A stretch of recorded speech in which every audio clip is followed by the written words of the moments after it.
Bueno, pues muy buenas tardes. De nuevo les damos la bienvenida al Foro Nacional TEMEC, un balance a 3 años de su implementación de la Facultad de Economía. Y bueno, estamos en la mesa 14, titulada Servicios y Comercio Electrónico. Tenemos aquí presentes a distinguidos académicos y también tenemos una ponencia en línea. Por el orden, la primera ponencia será en línea y las otras ponencias serán presenciales. Así que daremos la bienvenida a la primera ponente. Un momento, por favor, que tengo su... Bueno, el título de la ponencia es El comercio electrónico en México en el marco del TEMEC, desafíos y oportunidades, de la doctora Armida Concepción García, doctora en estudios socioculturales por la Universidad Autónoma de Aguascalientes. Actualmente se desempeña como docente investigadora en la Unidad Académica en Estudios del Desarrollo de la Universidad Autónoma de Zacatecas.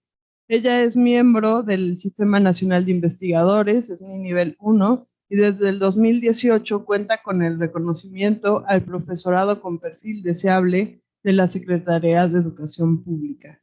Sus líneas de investigación son estudios del trabajo, trabajo informal, informabilidad, precariedad laboral y formas alternativas de trabajo, y políticas públicas y empleo. Bueno, agradecemos ante todo la presencia de todo el público y damos el inicio de esta primera ponencia. Adelante, doctora Armida.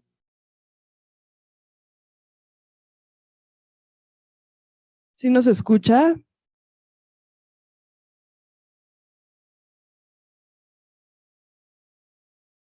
¿Sí está en el foro?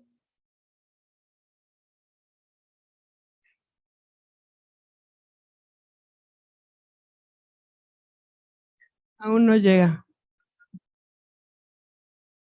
Armida Concepción, sí.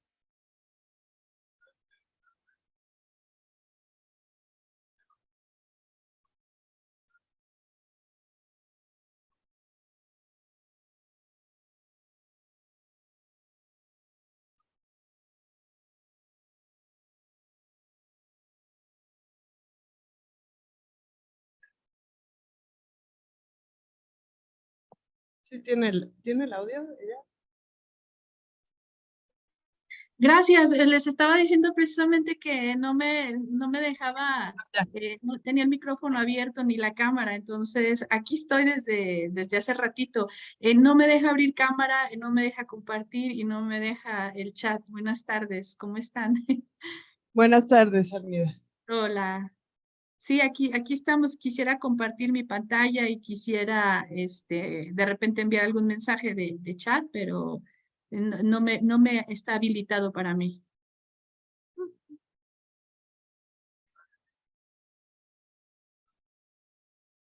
Dice que ya soy ¿cómo se llama? El anfitrión. Ayer, ya. Hola, buenas tardes. Aquí estamos.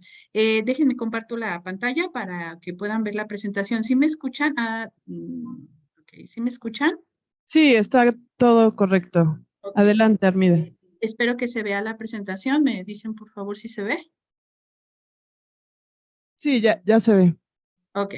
Bueno, buenas tardes a todos ustedes. Como muchas gracias a la doctora Paola por la presentación.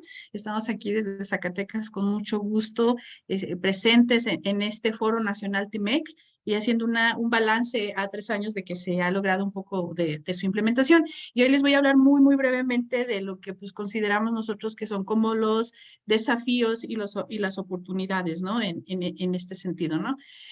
En este momento empiezo pues en algo pues muy sencillo y es una investigación que nosotros hicimos muy brevemente, en la que en un contexto en el que la pandemia obviamente ha acelerado las tendencias de ventas y consumos digitales, pues obviamente que la innovación tecnológica ha adquirido una relevancia, una importancia tal que pues ahora, que no teníamos hace 10, 15 años.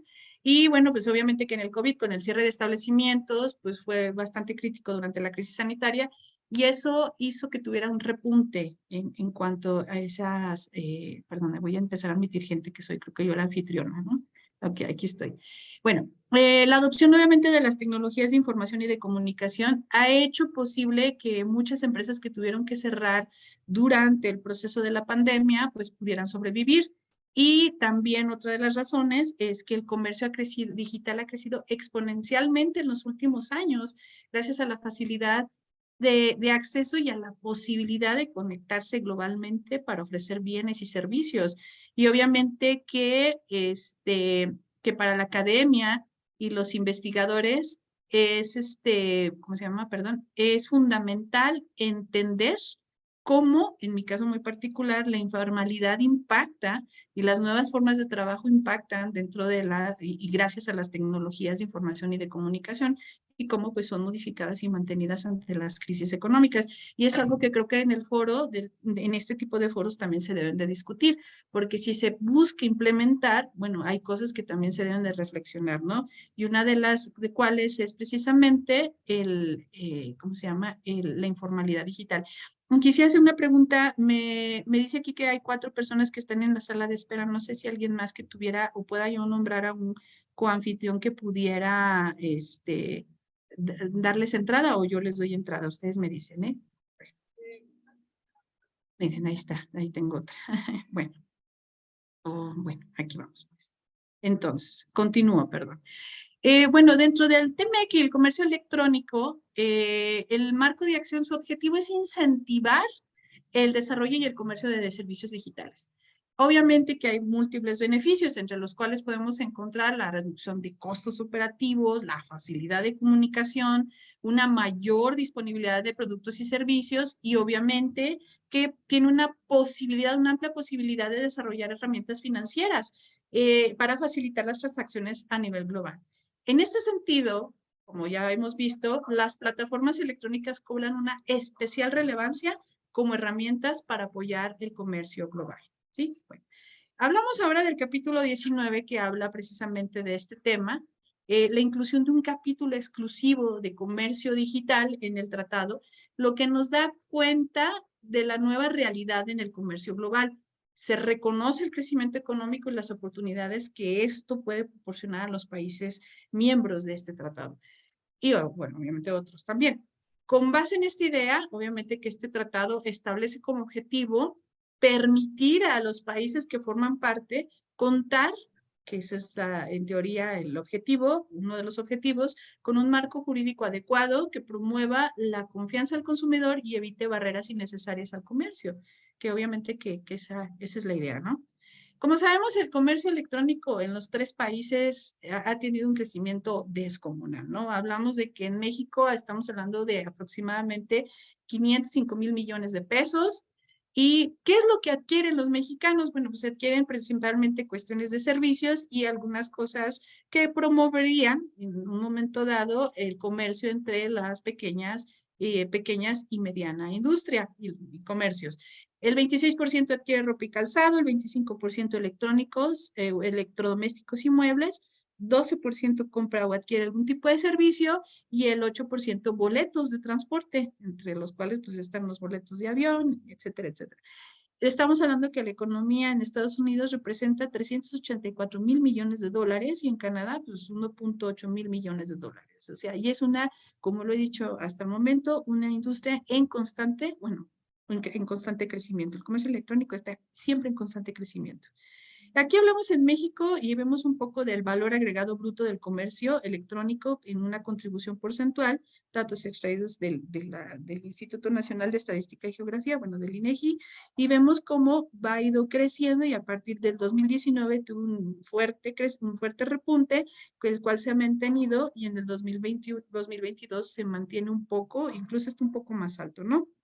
Y obviamente que hay que tener presente que el comercio electrónico se ha convertido en la estrategia de las organizaciones para generar capacidades de competencia y de gestiones que se realizan entre comerciantes y consumidores, ¿sí? Bueno, aquí vamos un poco también en otras tablas que pudimos por ahí encontrar, la evolución del mercado del comercio, del valor de mercado del comercio electrónico en México.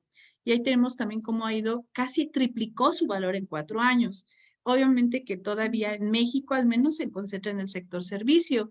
De acuerdo a algunos especialistas, el crecimiento del comercio electrónico a nivel mundial para el 2023 va a representar nada menos ni nada más que el 21% de las ventas totales retail en todo el mundo, teniendo una tasa de crecimiento anual compuesta del 19%, ¿no?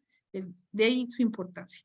Ahí hablamos también un poco de la estimación del valor del comercio electrónico en México. Igual vemos cómo se ha ido repuntando, ha ido creciendo, ¿no? Bueno, en este capítulo del TIMEC, bueno, ahí se me falta una C, obviamente que ante todo este escenario de crecimiento descomunal, prevé esquemas para proteger la información personal de los usuarios, como pues procedimientos relativos a la autenticación electrónica y firmas electrónicas para dar una validez legal. También la idea es facilitar o fortalecer la cooperación en ciberseguridad y lo que es bien importante, contar con un marco legal que proteja tanto a la información personal como a los usuarios. Obviamente también su importancia deriva en que se pueden generar maravillosas oportunidades de desarrollo y como lo mencioné hace un momento, especialmente para la pequeña y la mediana empresa. Aquí no voy a dejar de colocar esto porque creo que es muy importante que se deben de contar, y es la idea, con marcos jurídicos adecuados para promover la confianza y seguridad en el consumidor, que creo que algo en México todavía estamos muy atrasados, como lo voy a mencionar un poco más adelante, y obviamente que también la idea es evitar barreras innecesarias al comercio que se realiza a través de medios electrónicos. De otras no me voy a ir mucho con esto. La idea es crear un entorno para generar, impulsar, la innovación de contenidos, productos y servicios digitales de alta calidad.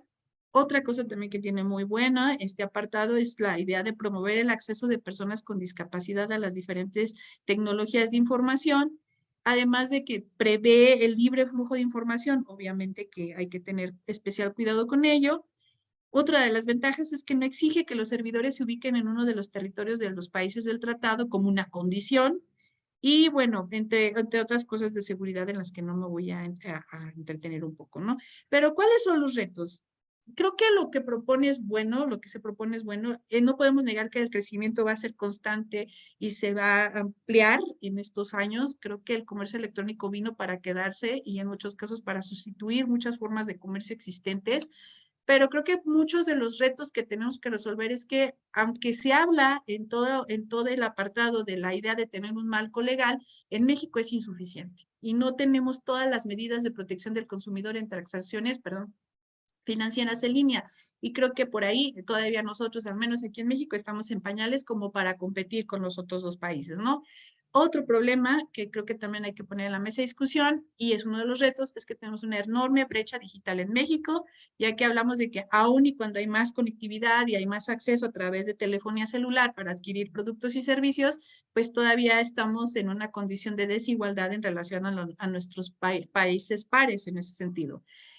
También una idea también es que tenemos que trabajar mucho, al menos en crear competencias digitales para los que quieran entrar en estas nuevas formas de comercio, especialmente las micro, pequeñas y medianas, que son las que se concentran un poco en el comercio electrónico, al menos en México.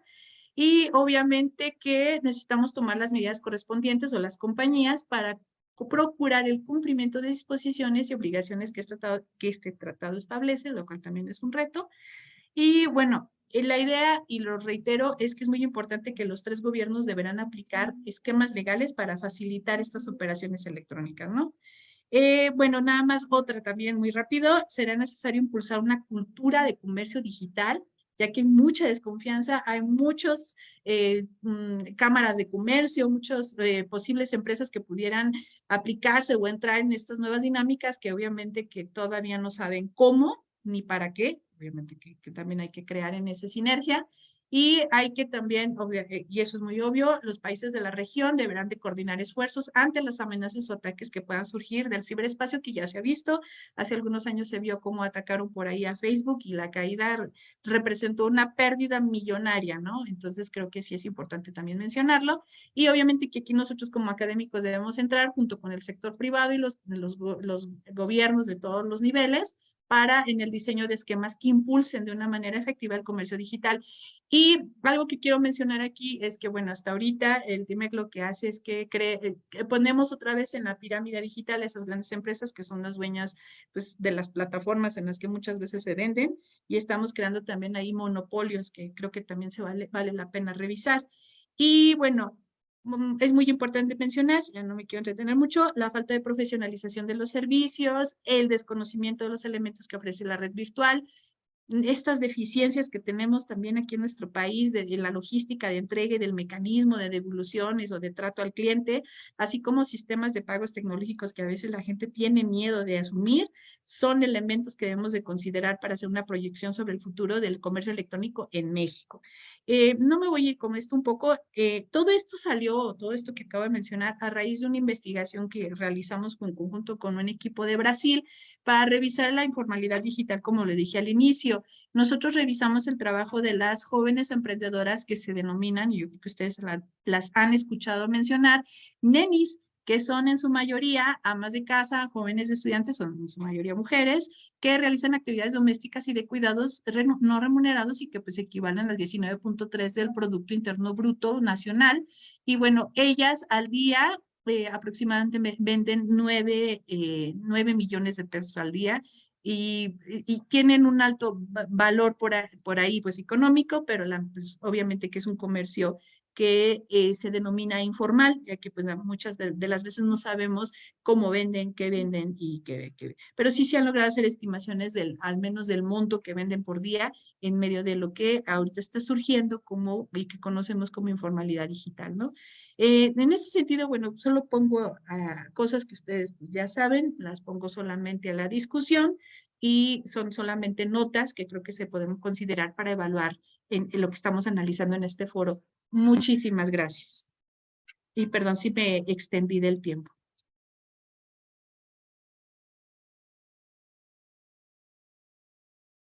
Muchísimas gracias, Armida. Agradecemos mucho la participación de la Universidad Autónoma de Zacatecas, que también colaboró con las mesas pasadas. También aquí tenemos presente gente de Chiapas y bueno, es una mesa pues, bastante nacional. Sí. Ahorita le pediría a Armida que si puede hacer de nuevo coanfitrión al foro para que podamos continuar con la... Sí, claro que sí. Déjenme, voy a dejar de compartir. Ese Y streaming facultad es el que ya la vi. necesitamos que haga Y, coanfitrión nuevamente. ahí voy. Ya está. Make host. Listo. ¿Ya Listo. está? Ya. Bueno, ¿Me muchísimas confirma? gracias, No, al Armida. contrario, Paula, aquí estamos, doctora Paula. Continuaremos con las preguntas un poquito más adelante. Bueno, a continuación tenemos la ponencia, bueno, vamos a dar orden, todavía no llega el siguiente ponente, posiblemente no asiste, pero bueno, si está en línea, perfecto, es que no aparece en línea aquí en nuestro programa. Bueno, pues daré la presentación entonces del doctor Jorge Romero Amado, quien nos presentará la ponencia Análisis del sector servicios de México en el TEMEC, retos y perspectivas. Jorge Romero Amado es doctor en Economía, maestro en Finanzas y licenciado en Economía. Todo lo anterior por la UNAM.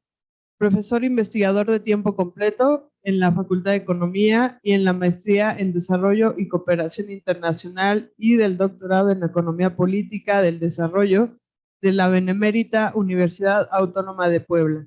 Miembro del Sistema Nacional de Investigadores, nivel 1, y sus líneas de investigación son Economía y Cultura, Economía del Sector Servicios, Redes Globales de Producción y Trabajo Contemporáneo. Bienvenido, doctor Romero. Sí, muchas gracias. Tenía el mismo problema que la doctora que me precedió. Quería igual, estaba desde el principio, levantar la mano, bueno, chatear, hablar, pero no se me permitía. Bueno, agradezco la presentación y agradezco también la invitación, sobre todo al doctor Samuel. Es un gusto regresar a casa, ¿no? Aunque sea de manera virtual. Allí fue toda mi formación o deformación, como se vea. Pero bueno, les agradezco mucho la oportunidad de presentar. Entonces, bueno, mi trabajo se llama Análisis de las exportaciones del sector servicios de México hacia Estados Unidos. Cambié, de hecho, un poco el título que envié. Bueno, cabe hacer la aclaración que es un trabajo en construcción. Todavía hay cosas no muy bien resueltas, pero bueno, esperemos que sea lo más claro posible. Entonces, bueno, el objetivo general es analizar el comercio de servicios México-Estados Unidos, así como el comportamiento de los diferentes servicios que se intercambian. ¿Cuál es el contenido de esta presentación? Bueno, son 5 puntos. Primero, algunos aspectos teóricos sobre el sector servicios. Posteriormente, la relevancia de este sector a nivel mundial. Posteriormente, el comercio de esta clase de actividades en el mundo y los modos de suministro. Como cuarto punto es el análisis del comercio de servicios México-Estados Unidos y posteriormente algunas conclusiones que son preliminares. Entonces, bueno, el sector servicios. ¿Qué es el sector servicios? No se ha tenido una clara definición de lo que es el sector servicios, incluso tradicionalmente o históricamente se le ha relegado un poco a este sector debido a la intangibilidad de muchos de sus productos. Un servicio se dice, bueno, que no se ve, no se toca, es poco comercializable. Los fisiócratas decían que, bueno, solamente los productos de la tierra eran dignos de valor. Posteriormente se le dio esa connotación a los bienes. Pero bueno, les digo, un servicio se asocia con algo intangible y escasamente productivo, ¿no? Se le ha efectivamente dado cierto interés a determinadas industrias, como efectivamente las finanzas, ¿no? La banca, el marketing, por ejemplo, la contabilidad. Ciertos servicios han sido objeto de un mayor estudio, ¿no? Pero bueno, aquí les pongo una definición de las Naciones Unidas, ¿no? Y del Fondo Monetario Internacional, donde nos dice que un servicio es el resultado de una actividad productiva que modifica las condiciones de las unidades consumidoras o facilita el intercambio de productos o activos financieros, ¿no? Es decir, una definición, pues bueno, que dice mucho y nada, precisamente también porque no se ha tenido un marco teórico generalmente aceptado. Y peor aún, o gracias a las nuevas tecnologías, también se ha visto modificadas muchas de estas características, ¿no? Por ejemplo, la intangibilidad. Bueno, que por ejemplo ahora un software, ¿no? Antes estaba en un formato físico, hoy en la actualidad se está solamente como un servicio que se puede brindar de un país a otro, o como los libros, ¿no? Que antes estaban en formato físico, bueno, ahora están en formato electrónico, ¿no? Entonces, bueno, se han venido suscitando cambios importantes en este sector, ¿no? Y bueno, el sector servicios es muy heterogéneo, efectivamente, y para su mejor estudio recomiendan los estudiosos que se realice por actividades similares. Bueno, la relevancia del sector servicios. Hay varios estudios donde se ha específicamente abordado el sector servicios, pero de una manera muy general, lo cual a veces es muy criticable. Pero bueno, se ha reconocido por parte de muchos estudiosos, de organismos internacionales, que efectivamente son relevantes este tipo de actividades, ¿no? Y bueno, aquí les pongo que en el 2021 las exportaciones mundiales de servicios se valoraron en 6.1 billones de dólares, lo que representa el 6.3% del PIB mundial y el 21.4% del comercio mundial total, ¿no? Esto nos dice la UNCTAD en su reciente informe, ¿no? Y esto, bueno, también tiene que ver con la externalización de servicios en el proceso productivo, estas nuevas formas de producción, en donde antes, dentro de una fábrica, se tenía a lo mejor el departamento de contabilidad, el departamento legal, el departamento de mercadeo. Gracias a las nuevas formas de producción, estas se externalizan para hacer más eficiente el servicio, perdón, la fabricación de X bien. Entonces ya no es necesario tener al interior de la fábrica un departamento de contabilidad, sino que más bien se compra en el mercado, ¿eh? Y bueno, como les mencionaba, ¿no? Esto, por supuesto, ha sido fomentado también gracias a las nuevas tecnologías. Y bueno, aquí algunos datos para mostrar su importancia. El valor agregado mundial por sector económico. Aquí solamente puse algunos años, del 2016 al 2021, pero vemos que el sector primario es una parte muy pequeña del valor agregado mundial. El sector secundario es alrededor del 25-30%, y el sector servicios es mucho más, ¿no? Lo que aporta. Por supuesto, como les había comentado, el sector servicios es muy heterogéneo. Efectivamente, hay actividades que no generan valor, pero hay otras que sí generan bastante valor, ¿no? Eso, bueno, en términos de valor agregado. En términos de empleo, igual, ¿no?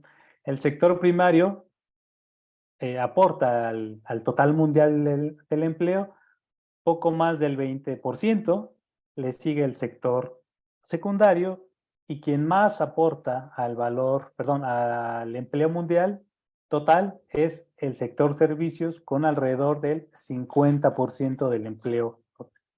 Entonces, bueno, solamente son algunos datos que reflejan la importancia de este sector, ¿no?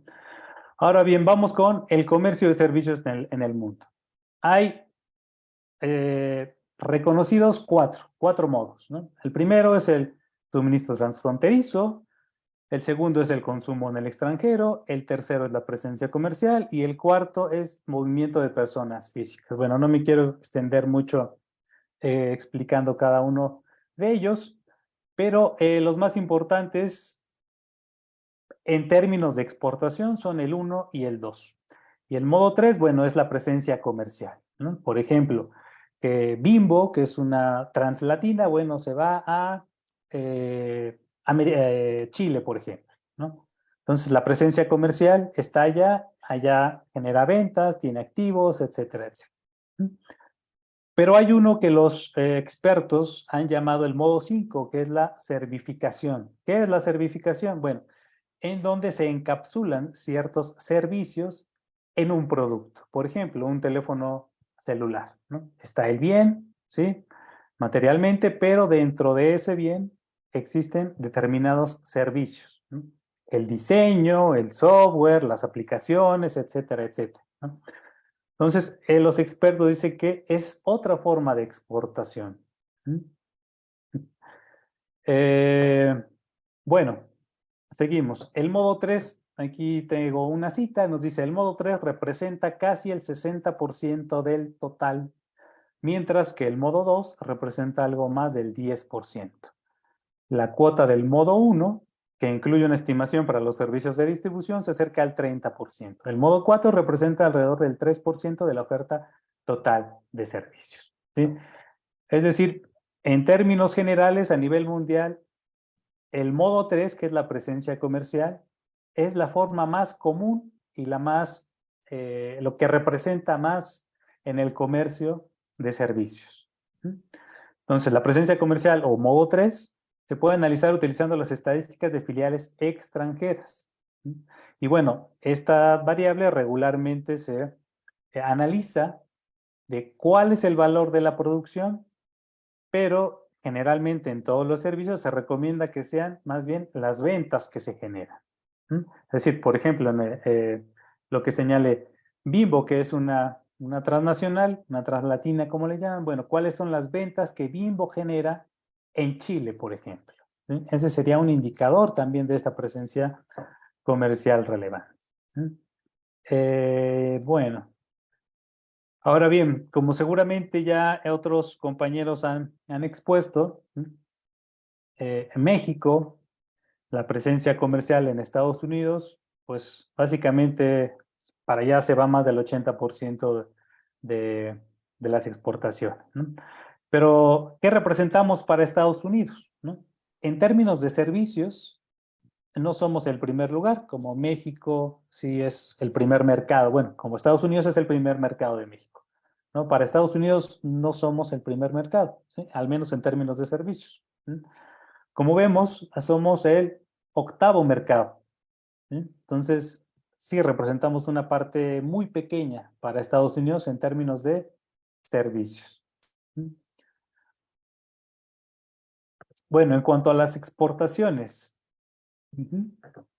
podemos ver que efectivamente las exportaciones totales, ¿sí?, que es la suma de las tres franjas, tanto azul, roja y verde, el grueso de ellas, por supuesto, que son los bienes, ¿sí? Los servicios son una parte muy pequeña. Ahora bien, ¿cuáles son las exportaciones que México realiza hacia Estados Unidos? Principalmente los viajes, ¿sí? Bueno, en términos de servicios, ¿sí? Le siguen el transporte y posteriormente otros servicios empresariales. Esos otros servicios empresariales pueden ser como la contabilidad, pueden ser como la arquitectura, pueden ser servicios informáticos, etcétera, etcétera, ¿no? Y otra parte muy pequeña son otros, ¿no? Que pueden ser incluso, por ejemplo, servicios culturales. En términos de inversión extranjera directa, ¿sí?, vemos, bueno, que hace Estados Unidos hacia México, ¿no? Por sectores. Vemos que la minería es una parte pequeña, relativamente pequeña. La mayor parte se la lleva la manufactura y los servicios. Vemos como en los últimos años, del 2019 al 2021, la inversión extranjera por parte de Estados Unidos ha crecido de forma importante en México en el sector servicios. Entonces hay una presencia importante de inversión en servicios estadounidense en México. Ahora bien, como les había comentado, el suministro de servicios según según el modo de México a Estados Unidos. Y una de las partes, al menos que les comentaba en esta lámina, que es que el 60%, ¿sí?, lo representan las filiales extranjeras. ¿Qué pasa con México? En México no, ¿sí?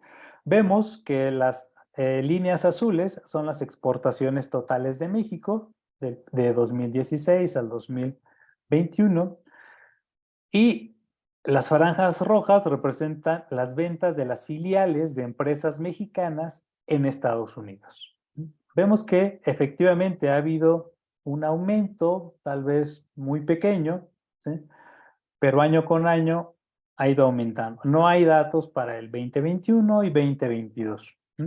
Pero vemos que, al menos en el caso de México, el modo 3 no es importante, o es más importante la exportación total de servicios. Bueno, las ventas totales de empresas transnacionales de Estados Unidos en México. Es decir, ¿cuáles son los sectores en los que invierte Estados Unidos en México? Principalmente está el comercio de mayoreo y el comercio minorista, que son las líneas rojas y las líneas azules. Y seguramente creo que, poniendo un caso que a todos podría resultarnos familiar, Walmart. Walmart es una empresa estadounidense que tiene presencia prácticamente en todo el país, que incluso, bueno, eso es aparte, ¿no? Pero se le ha tachado de prácticas un tanto perversas con sus proveedores, incluso con los clientes, pero bueno, es otra cuestión, ¿no? El caso es que México es receptor de ese tipo de industrias, ¿no? Comercio al por mayor y comercio minorista, ¿no? En menor medida, Estados Unidos invierte en México en el sector de servicios de la información, finanzas y seguros, ¿no?, que podría ser en tercer lugar.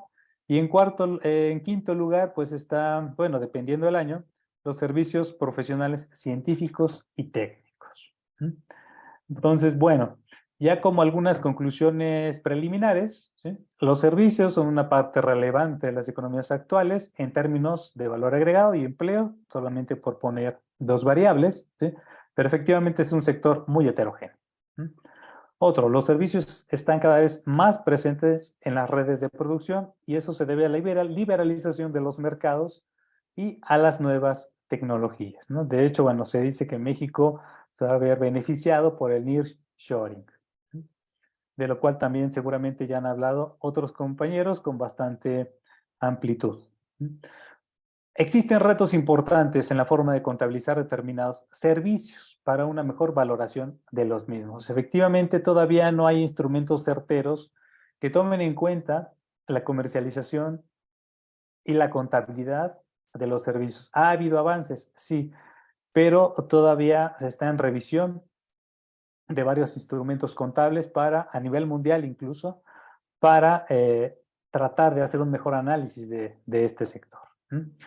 El comercio de servicios México-Estados Unidos se basa en sectores tradicionales, como el comercio, viajes y transporte, actividades con poco valor agregado.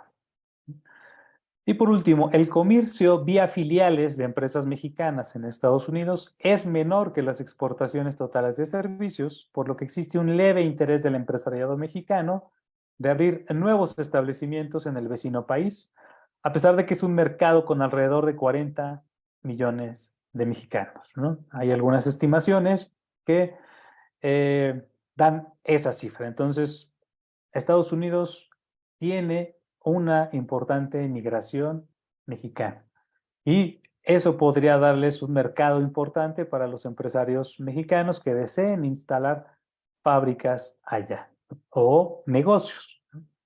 Entonces, bueno, me parece que es todo y les agradezco la oportunidad.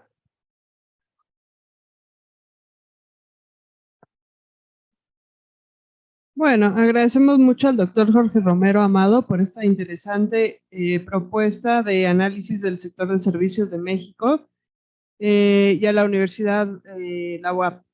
A continuación tenemos como título de ponencia de la doctora Aurora Marcial Flores, Rentabilidad y vulnerabilidad en el sector servicios financieros en México.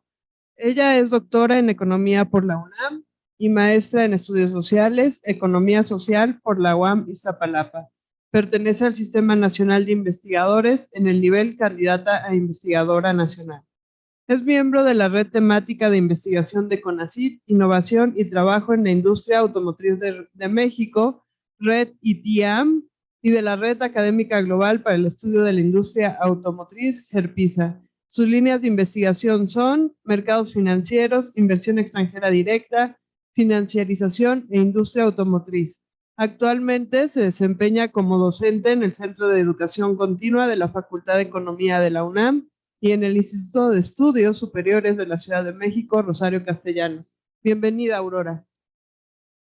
Sí.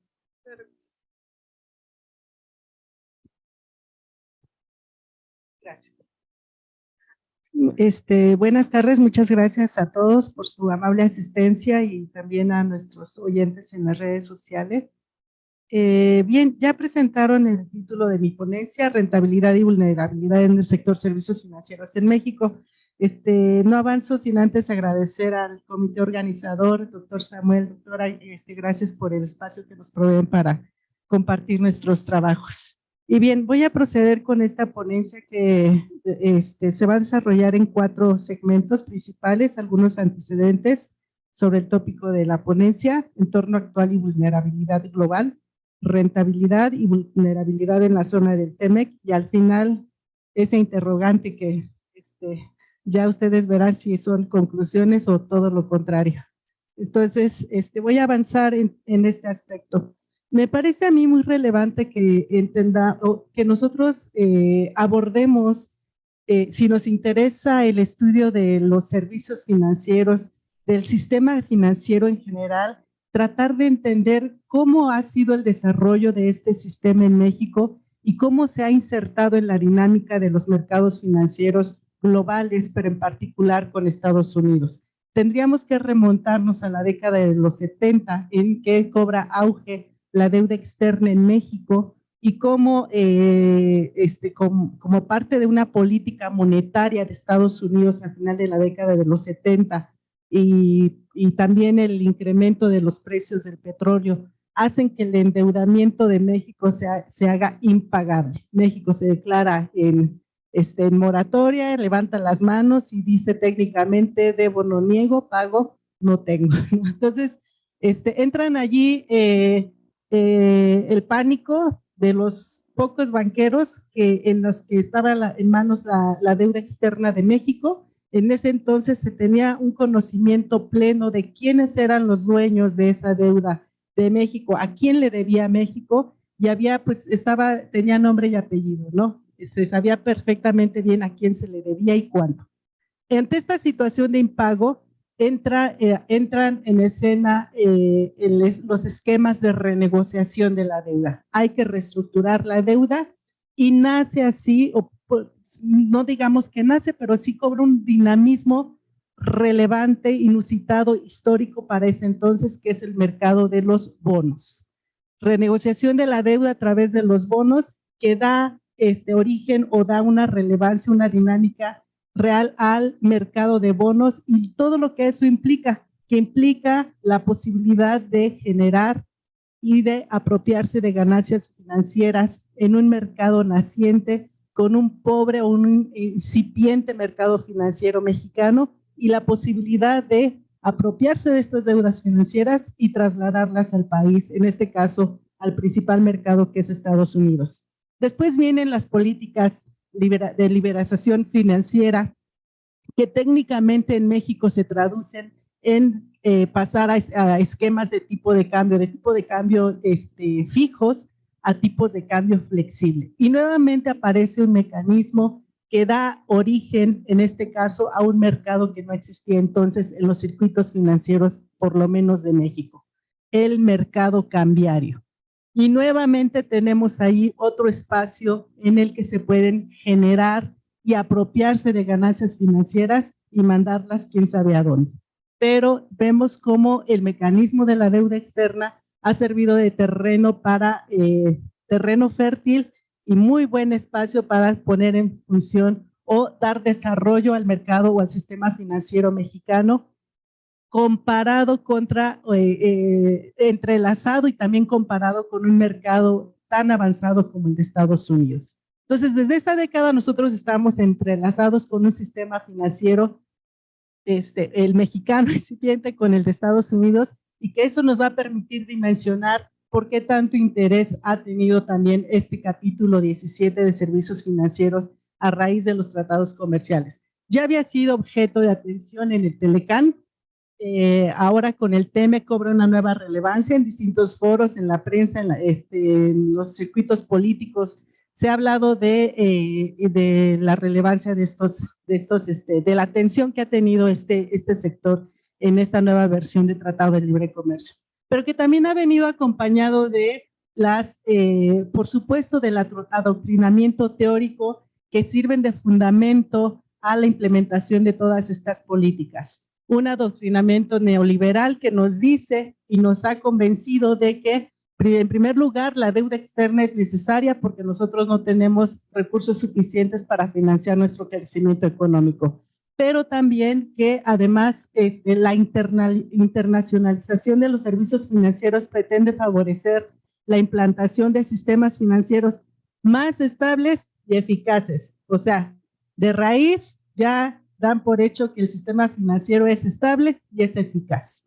Entonces, tenemos que contraponer un marco teórico que nos cuestiona efectivamente si estos sistemas financieros parten de un fundamento estable y eficaz. Aparece la corriente heterodoxa y que cuestiona todo esto y nos señala que posiblemente la situación no sea así.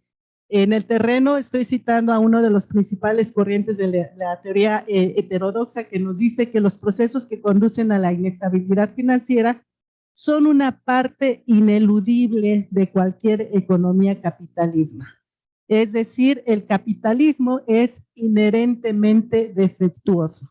En otro sentido, el párrafo de arriba tendría que decir que quizá se busque implementar sistemas financieros menos inestables y menos y más eficaces, ¿no? O menos ineficaces. Entonces, para no meterme tanto más en teoría, voy a avanzar estableciendo algunas de las condiciones prevalecientes. Ya nos venimos más adelante en la historia a la crisis financiera de 2007-2009, en el que prevalecen algunas algunas condiciones, como las iniciativas de regulación y supervisión al sistema bancario después de esta gran crisis financiera mundial. Se dice, o la literatura nos ha dicho, que estas iniciativas de regulación, de mayor control, de mayor supervisión, empujaron actividades a otros segmentos del sistema financiero.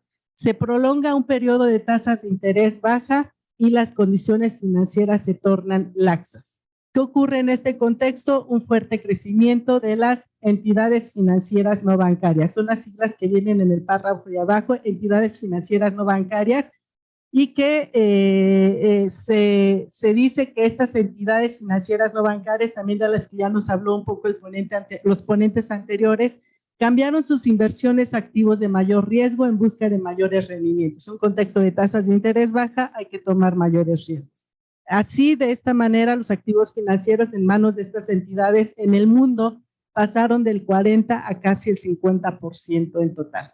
Entonces, teóricamente, ya les había dicho, la teoría nos dice que son cruciales. Además de la banca, todas las demás instituciones financieras que conforman el sistema financiero mundial, pero también de cada entidad económica localmente, son indispensables para la intermediación, para transmitir flujos de entidades superavitarias a entidades deficitarias, impulsan los flujos de capital global hacia economías emergentes y en desarrollo. Para nosotros debe traducirse esto en deuda externa, y para amortiguar crisis financiera al proporcionar créditos en periodos de estrés. Los bancos se contraen, no tienen confianza, pero están otras instituciones muy dispuestos a prestar y dar crédito. Entonces tenemos así, voy a darle aquí a aceptar, ya se fue. El entorno actual después de toda la etapa de la COVID, de las políticas para hacer frente a medidas de confinamiento, etcétera, ha dado como resultado la alta inflación, tensiones en la provisión de liquidez por parte del Banco Central, y entonces aquí se plantea también ante una perspectiva de crisis financiera, de crisis bancaria en el ámbito mundial. Aquí se plantean cuáles son los desafíos para las instituciones financieras no bancarias, si estas podrían tener acceso a la liquidez que podría proveer el Banco Central ante una eventual crisis bancaria. Vulnerabilidades que nos traen aparte de lo que conllevan los bancos.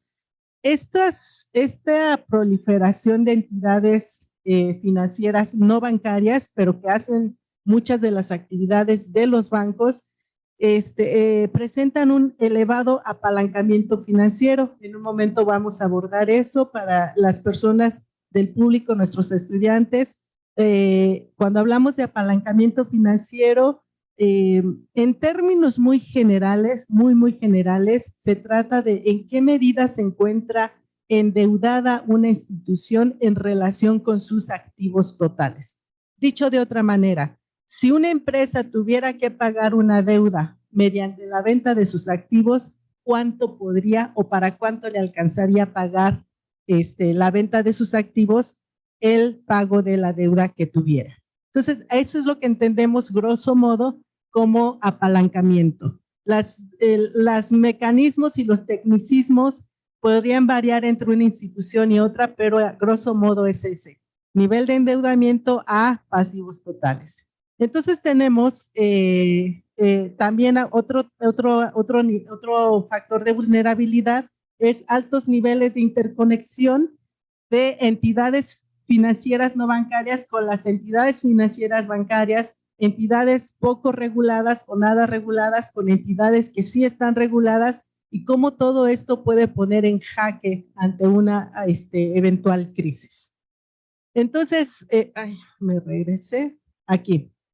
Bueno, apalancamiento financiero, ya lo expliqué grosso modo, cómo se puede interpretar, y estas gráficas nos permiten ver en el lado de la izquierda las barras que se toma aquí como ejemplo cómo están apalancados los fondos de cobertura globales. Entonces, este apalancamiento ha ido llevando una tendencia ascendente, por ahí interrumpida durante la época de la pandemia, y que se trata de apalancamiento con préstamos garantizados y no garantizados. Vean que el nivel de apalancamiento aquí no rebasa las 4 unidades, en contraposición con la gráfica de la derecha. Estas líneas, se trata de fondos de cobertura domiciliados en Estados Unidos. Y vean que los niveles de apalancamiento en términos de unidades llegan a alcanzar hasta más de 35 veces el valor de sus activos. Es decir, si venden, necesitarían vender 35 veces sus activos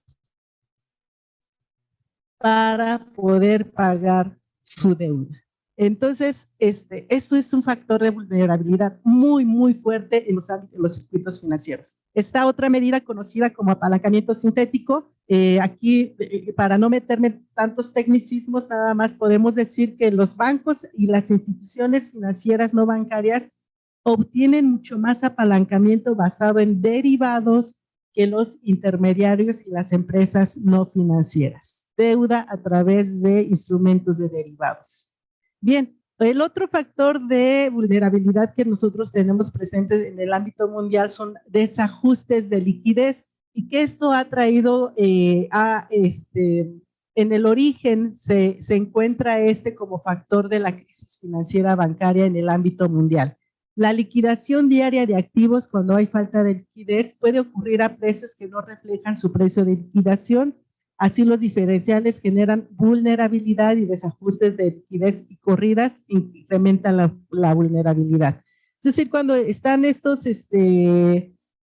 medidas que tratan de contener la liquidez, algunas instituciones para dar salida a estas necesidades de liquidez empiezan a vender activos y generan este nerviosismo financiero, ¿no? que finalmente nos conduce, se mueve toda una serie de mecanismos que nos conducen a el escenario que estamos viviendo actualmente de un riesgo de crisis bancaria.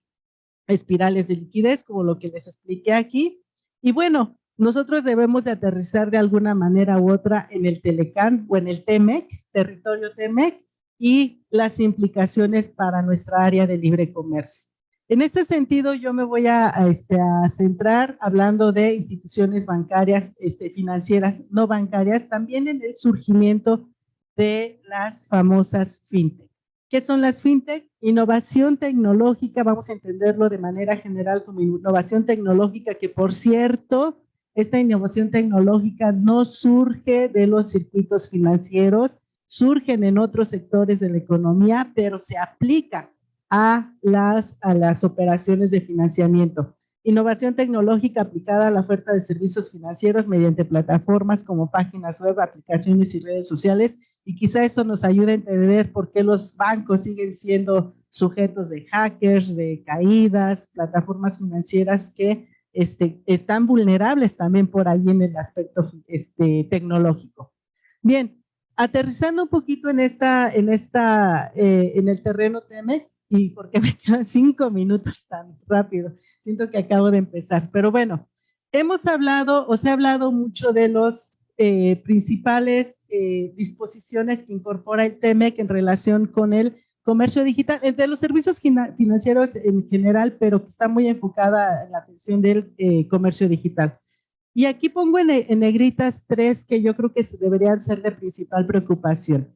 Primero, porque permite la prestación fronteriza de servicios financieros entre México, la región del libre comercio, sin exigir que los proveedores se establezcan en el país. Quizá esto sea de lo más normal del mundo si estamos hablando de comercio electrónico. Pero aquí me parece que, dada la relevancia de las dimensiones que ha tomado, la forma en que el sistema financiero mexicano se encuentra entrelazado y supeditado con la dinámica del sistema financiero en Estados Unidos, tenemos que sujetarnos a esta cláusula de trato nacional y trato de nación más favorecida. En otras palabras, nos ponemos en igual de condiciones, todas las condiciones de competencia son parejas para todos, sin considerar que nuestro sistema financiero está vulnerable, sujeto, supeditado al sistema financiero de Estados Unidos. Piso parejo para todos. Y la siguiente es, y que también nosotros junto con la deuda externa y estas emisiones de bonos por allá en la década de los 80, hemos cedido terreno en términos de política monetaria. no la tenemos agarrada, no estamos sujetos a lo que dicten los mercados financieros. Y las siguientes son medidas prudenciales, otras medidas que terminan de agarrarnos por el pescuezo en cuanto a soberanía de política financiera para financiar nuestro crecimiento y desarrollo, y también política monetaria. Medidas prudenciales para salvaguardar la integridad y estabilidad del sistema financiero, que consiste en mantener un régimen cambiario de mercado, garantizar la generación, apropiación y transferencias de ganancias financieras, abstenerse de devaluaciones competitivas. El mercado cambiario tiene que seguir funcionando como lo dicen los neoclásicos, con la batuta de la mano invisible, ¿no? Cuando sabemos que la dichosa mano invisible tiene nombre y apellido. Y fortalecer los fundamentos económicos, cuentas internacionales y fiscales, y finalmente reportar pública y mensualmente las intervenciones del Banco Central a las reservas de divisa. No puedo extenderme mucho en eso, pero ya dejé delineado por dónde va esto. Rentabilidad financiera, este cuadrito nos dice, hablando por ejemplo aquí de una encuesta realizada por el Banco Mundial, las cuentas en los 3 países en distintos años que van del 2011 al 2021, la cantidad de habitantes con edad de 15 años y más, quienes tienen una cuenta en una institución financiera. Vean el caso de México, el mercado de Canadá y Estados Unidos está prácticamente cubierto, la oportunidad de expandir el mercado está en México. Y la cantidad de gente que hizo o recibió un pago digital con todo y el boom de la COVID, con todo el boom de los servicios electrónicos, etcétera, y todo lo demás, sí creció el mercado mexicano del 35 al 44%, pero pues no hay mucho terreno para seguir sacándole rentabilidad en este aspecto al mercado. Tenemos la ley, por otro lado, otro factor, vamos con los factores vulnerables aquí en la zona de libre comercio.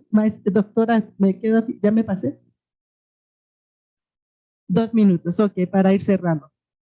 Existe la ley FinTech, hablando de las FinTech, que regula el sector de las instituciones de tecnología financiera, pero se encuentra concentrada en estos 2 tipos de instituciones de fondo de pago electrónico, instituciones de financiamiento colectivo. Aquí está a qué se dedica cada uno de estos tipos de instituciones, pero existen otras instituciones financieras y no financieras que brindan otro tipo de servicios que también son considerados como FinTech, haciendo este tipo de actividades, pero que están fuera de dicha ley. No están constituidas como alguna de las figuras previstas en estas. Como están fuera de la ley FinTech, se concentra específicamente en estas 2, quedan sin regulación aquellas instituciones que se dedican a estas actividades. Y vamos a dimensionar este asunto. ¿Quiénes no están reguladas? Número de FinTech fundadas y operando en México. Bueno, aquí vamos a ver primero el crecimiento, que ha sido realmente muy importante entre 2019 y 2022, que también ya empieza la regulación con los mercados financieros aquí en la región del TEMEC, que ha tenido un importante crecimiento, pero de acuerdo con una encuesta elaborada por este organismo Innovista FinTech, ellos registran que las principales rubros en los que crecieron estas famosas FinTech para préstamos, ganancias y para tecnologías empresariales para instituciones financieras, que sí crecieron entre 20 y 21 más o menos, aquí viene el crecimiento, pero que están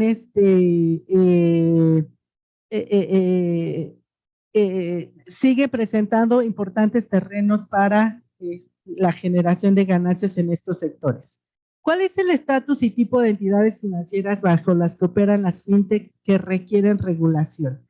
Miren, tenemos que hay el 10% de las FinTech cuenta con licencia para operar como FinTech, 10%. Otro 34% opera bajo alguna figura del sistema de registros de prestadores de servicios financieros que no son FinTech. O sea, estos 2 verdes sí están regulados de una manera o de otra, como FinTech o como no FinTech, pero están regulados. ya sumamos 44%. 30% realiza operaciones financieras a través de un tercero con licencia, terciarización, ¿no? Allí, y tenemos este azul que se encuentra en proceso de operar como fintech o como no fintech. Tenemos entonces que solamente el 44% actualmente de todo este crecimiento se encuentra regulado y todo lo demás no. Así tenemos entonces que en medio de esta situación, en este contexto, se han acelerado la prestación de servicios públicos básicos por medios digitales, señales de recuperación del PIB, consumo, esto se ha traducido con cifras alegres que nos dicen que esto va muy bien y la digitalización toma formas también que no hemos contemplado en esta ponencia, el dinero digital, otros rubros. Y bueno, aquí mis conclusiones. Los retos ahí están ante esta situación y quizá la serie de preguntas para todos nuestros estudiantes, las personas que están interesados en los mercados financieros, hay mucho trabajo que hacer, mucho. Esto no se puede llamar conclusiones, sino oportunidades de seguir investigando, creciendo y seguir aportando al sector servicios financieros. Muchas gracias.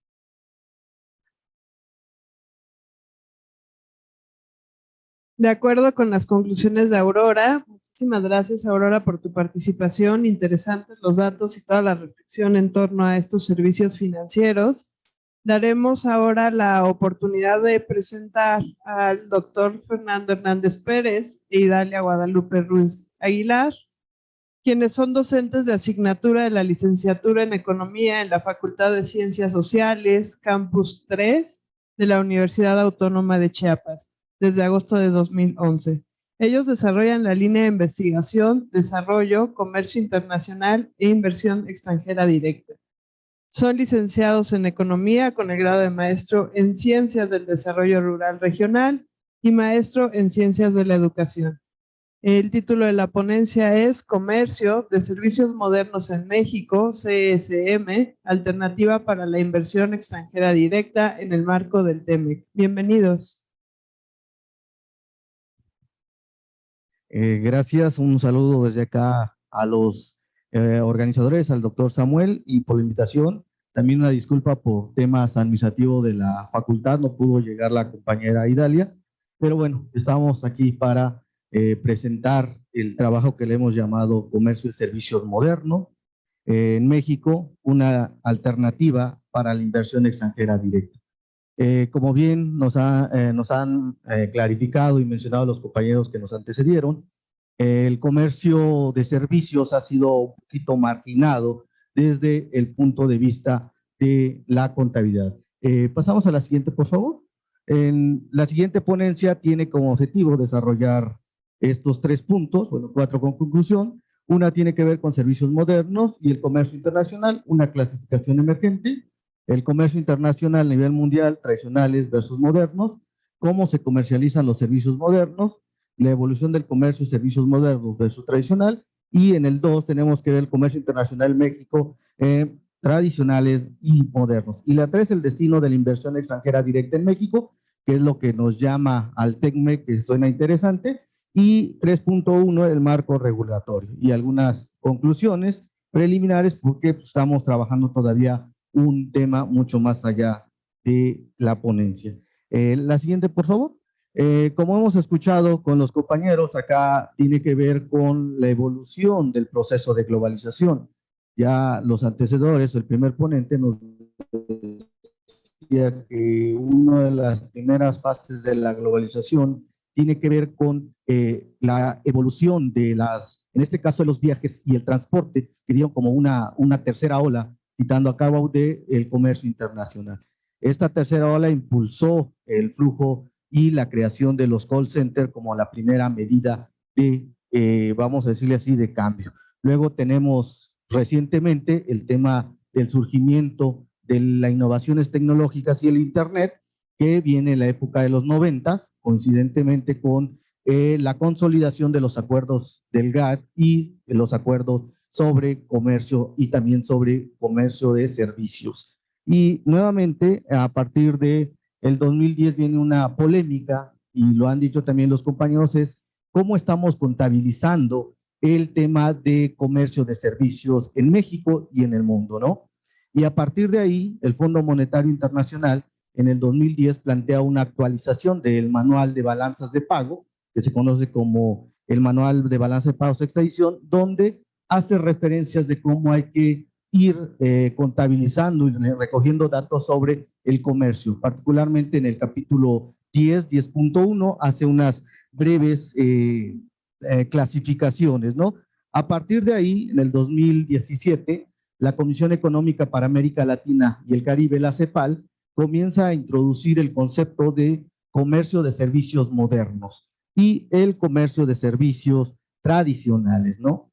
Como pueden ver ahí en la diapositiva, siguiente por favor, hay una clasificación emergente porque, como bien decía también el ponente anterior, tenemos en los sectores del comercio alrededor de 14 sectores, de los cuales está el comercio al por mayor y el comercio al por menor. Sin embargo, la CEPAL retoma y hace una clasificación o reclasificación considerando 12 sectores, 7 de los cuales están basados en los servicios tradicionales, que van desde manufactura sobre insumos físicos, va a mantenimiento y reparación, transporte y viajes. Como decía, estos son como los símbolos del proceso de la tercera ola de globalización, construcción, servicios personales, culturales y recreativos, y lo que retoma la CEPAL son los servicios modernos en 5 sectores: telecomunicaciones, informática e información, servicios financieros, que nos comentaba ahorita la compañera,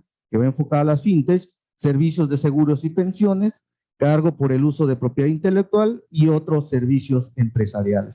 Este quinto va a tomar gran relevancia para la CEPAL. La siguiente, por favor. ¿Por qué? ¿Por qué toma relevancia? En la gráfica que ahí exponemos, utilizando los datos del manual de balance de pagos 5 y 6 de del Fondo Monetario Internacional y de la OMC, de los datos podemos hacer una construcción histórica de cómo ha evolucionado el comercio de mercancías y el comercio de servicios. Como lo vemos en la línea roja, y que la mayoría de las ponencias de este foro estuvieron enfocados particularmente al tema de las mercancías, y los servicios se han dejado a un lado. Y el tema tiene que ver con lo que explicaba el primer ponente, la tangibilidad del comercio, ¿no? En el caso del servicio es intangible, en cada una de las mercancías son tangibles. Sin embargo, también tiene que ver con la transferencia de propiedad. Las mercancías nos transfieren la propiedad y los servicios tampoco se pueden transferir esa propiedad. Y ahí es donde comienza la discusión y el debate que son los servicios modernos. La siguiente, como decíamos, en el caso de la década de los 90, hay una consolidación de los tratados comerciales. Por ejemplo, tenemos la aplicación ya de forma de los acuerdos generales sobre comercios y aranceles, el GATT, pero también en 1995 se da la Ronda de Uruguay, donde se habla acerca de los acuerdos generales sobre el comercio y servicio, que lo hemos dejado a un lado, y entonces ahí vemos que los servicios no están siendo contabilizados ni buscando su transabilidad para ver cómo se vinculan a las cadenas globales de valor. Sin embargo, autores como Capio Bianco hablan de las cadenas globales de servicios, que lo vamos a ver más adelante, y a partir de esa década, en los 90, comienza a haber un hito sobre la globalización. El primero tiene que ver con la creación de la WW, o lo que tiene que ver en inglés con el surgimiento de la extensión del World Wide Web, que tiene que ver con estos sitios electrónicos. Y también con, al finales de las décadas, tiene que ver con el problema que surgía con las computadoras, que va a pasar cuando cambiábamos de décadas, ¿no? Y esos eran como los hitos para romper hacia dónde evoluciona. Vemos entonces, la siguiente, por favor, que en este caso, tomando en consideración los aportes de la CEPAL, podemos ver que existe una gama de servicios, también como lo exponía el primer ponente, acerca de cómo se están generando los servicios, ¿no? Y los servicios van vinculados, como vamos a ver más adelantito, al tema de conocimiento, ¿no? No solo se trata de abrir una página web, no solo se trata de abrir un sistema, también decía la compañía el tema de la ciberseguridad, o sea, todo eso requiere de un conocimiento más amplio. Y esto se ha generado en una serie de surgimientos o sectores de servicios como son el proceso de automatización robótica, que también en una de las mesas hablaban cómo los robots están desplazando las actividades, pero según CEPAL y otros consultores, no están desplazándose, están creando nuevas actividades, nuevas formas de generar soluciones. Tenemos también la inteligencia artificial, que hoy está muy cuestionada. Nos venden el producto, pero no estamos viendo toda la construcción de conocimiento que va sobre ello, ¿no? Internet de las cosas, procesamiento de computación, el blockchain, la realidad aumentada y demás. No estamos viendo como el surgimiento de 9, 10 actividades vinculadas al tema de conocimientos, lo que nos lleva a un ecosistema digital, que eso también no lo hemos planteado, ¿no? La consolidación del ecosistema digital está incluido en el aumento de la demanda de mano de obra calificada y especializada para la solución y creación de nuevos modelos de comercialización de productos, principalmente en las pymes. También, como lo hemos visto acá, en el caso de México hay casi un 90% que está vinculada a las pymes.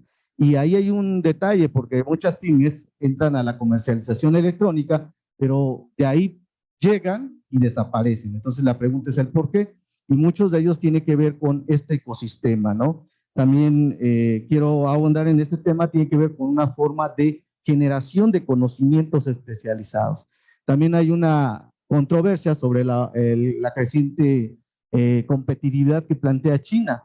Autores que se dedican a analizar este tema nos dicen que en el 2010 hubo un cambio sustancial en China, que dejó de ser la fábrica del mundo para comenzar a ser la gran industria de innovación, la gran industria de tecnología, y tenemos ahí a Huawei y demás que han evolucionado. Y esa es la polémica que viene a remarcar en el 2016, que es la crisis que estamos viendo con las tensiones comerciales de Estados Unidos-China, y tiene que ver por el auge y el ascenso tecnológico de China.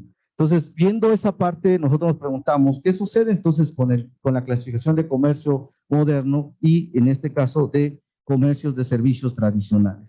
Como pueden apreciar en el caso de la gráfica, el comercio de servicio moderno ha tenido un auge en las últimas décadas, particularmente a partir de la década del 2010, donde países como la India y demás comienzan a exportar al resto del mundo ciertos componentes, ¿no? Va vinculado mucho con las cadenas globales de valor. Y ahí vemos también una caída en la última, perdón, la siguiente gráfica, por favor. La siguiente. Ahí, perdón. Ahí, como vemos en la gráfica, tenemos que ver con el tema de servicios modernos. Vemos la línea roja cómo ha aumentado en las últimas décadas el comercio de servicios modernos, y tradicionales ha tenido una caída. En el caso del servicios tradicionales está muy marcado, el pico ahí tiene que ver con la pandemia COVID-19, en donde los viajes y el transporte tuvieron grandes repercusiones. La siguiente, por favor. ¿Cómo se comercializa los servicios modernos? Tomando en consideración a Peña Capobianco, 2021, nos dice que la globalización ha llevado a generar estos conceptos de servicios globales, que está basado a través de las relaciones de negocios que son business to business o B2B, y a través de el offshoring, ¿no? Que eso fue uno de los principales hitos que estamos discutiendo acá ahora, el nearshoring, ¿no? Pero también en los 80 se dio el offshoring, ¿no? Estamos viendo cómo, según nosotros, la globalización se sigue profundizando más que de estar desglobalizando, como dijera Joseph Stiglitz, porque ahorita hay más contratación de mano de obra especializada y capacitada, ¿no? Tenemos también la cuestión de los negocios que son business to consumer, que tienen que ver con B2C, o peer and peer, que es B2P, que son las formas de intercambio. Esto lo quiero relacionar con lo que exponía el ponente, el primer ponente, que tiene que ver con los modos de comercio internacional. La siguiente, por favor. Ahí hay 4 modos que está considerado a través de la Organización Mundial de Comercio, que tiene que ver con el modo transfronterizo, el modo de consumo en el extranjero, el modo de personas comerciales y el modo de presencias de personas físicas. Aquí quiero aclarar, porque me parece interesante el concepto de informalidad de comercio, que decía una de las compañeras, es que en el caso mexicano no tenemos datos confiables y factibles que nos den una certeza de cuánto se está comercializando. El Banco de México apenas adoptó el manual de balance de pagos y expedición el 21 de mayo del 2017. El año pasado tuvimos una reunión a través de la CEPAL al INEGI, y el INEGI apenas en el 2022 estaba adaptando los parámetros del manual de la balanza hacia el censo económico 2019. Y ahí, a expresa de una compañera que está trabajando un proyecto sobre el comercio transfronterizo, se le preguntó a los responsables del INEGI que si estaban considerando el modo 4, y nos decían que ellos no tenían todavía en consideración el modo 4, lo que nos da una visión de que en México estamos rezagados en estadísticas. Lo que exponía la compañera es que nos decía que estamos alrededor del 3-5% de comercio. Según Nano Müller de la CEPAL y otros compañeros, creemos que en México está subestimado y puede existir alrededor de casi un 7 o un 10% más del comercio que se está planteando, ¿no? También es necesario, la siguiente por favor, tener en cuenta que existe también otras formas, como el modo 5, que tiene que ver con esta parte de conocimiento, pero esto nos llevaría a esto, que existe también un outsourcing o una subcontratación. Es decir, que este proceso del comercio electrónico también está generando una serie de subcontrataciones. Uno se pregunta, ¿por qué Facebook no fue un caos cuando despidió 10,000 trabajadores, o Amazon? Pues resulta que en Argentina, en Colombia o en países de Sudamérica tenemos mano de obra calificada y a menor costo. Y ahora con la inteligencia artificial, pues también nos está dando otra visión. Y esto lo podemos clasificar a través de los 3 modos de los servicios globales. Como lo ven ahí, tiene que ver con la subcontratación de información tecnológica, tiene que ver también con los procesos empresariales, y tiene que ver también con el tercero, que tiene que ver con la generación de conocimiento. Y aquí tiene que ver con lo que yo les planteaba, lo que está sucediendo en el caso de China. Por favor, la siguiente. Bueno, la siguiente, por favor. Ahí tenemos una explicación, me voy a saltar, de cómo se considera o se conceptualiza estos 3 modos o los 3 primeros segmentos, porque no sé cómo hay tiempo, pero quiero llegar a la parte de resultados. La siguiente, esta gráfica que ven ahí, tiene que ver con este tema de los servicios de conocimiento especializado. Esta es una propuesta presentada por la CEPAL, por Müller y Álvarez, que se ha estado discutiendo desde el 2017 y está viendo por 3 segmentos. El segmento naranja tiene que ver con el tema de software, el diseño de las aplicaciones, la integración de la aplicación y gestión de mesa, es decir, cómo se administra, porque no solo es crear, sino es todo un ecosistema. El siguiente también, el segundo modo tiene que ver con el tema de los procesos empresariales, que hoy no lo vemos, pero se está dando. Una tiene que ver con la gestión de recursos empresariales, como es la contabilidad, los sistemas financieros, que ya no están localizados en una zona, sino que van mucho más allá. Por ejemplo, hace ratito, antes de iniciar la ponencia, recibo un correo donde ofrecen los servicios, por ejemplo, de traducción, y que ya no están solo en el tema de un país, sino va más allá, y este correo lo recibo de España u otras, ¿no? En América Latina es bien interesante porque se está desarrollando un sistema de conocimiento, ¿no? También tenemos gestiones de personal que, por ejemplo, ahora, si nos piden construir una base de datos, ya no solo la podemos construir, sino también la exportamos y venimos acá. Inclusive este seminario, que lo están siguiendo en línea, estamos viendo como una forma también de comercio. Y eso está interesante porque las experiencias en América Latina, Sudamérica principalmente, hay varias universidades que se están, en este caso, especializando en la venta de servicios profesionales y consultoría. Y el tercero tiene que ver con el nivel de, que viene más adelante, con a dónde se enfoca esto. Tiene que ver con 3 parámetros, ¿no? Que tiene que ver una con la investigación, el desarrollo y la innovación. Y ahí es donde ahí tenemos problema. La siguiente, por favor. Viendo ya con esta conceptualización en términos mundial, veamos con esta conceptualización que plantea la CEPAL, podemos ver en términos mundiales qué es lo que está pasando. La línea roja nos habla sobre la evolución y el crecimiento de los otros servicios empresariales, que es lo que nos comentaban las compañeras y compañeros acerca de cómo se está dando el comercio electrónico, la cuestión de las fintech. Ha ido una evolución a nivel mundial. Y luego podemos ver que le siguen los sistemas vinculados en el tema de las telecomunicaciones o la informática, que sería la gráfica de aquel lado en el sector amarillo.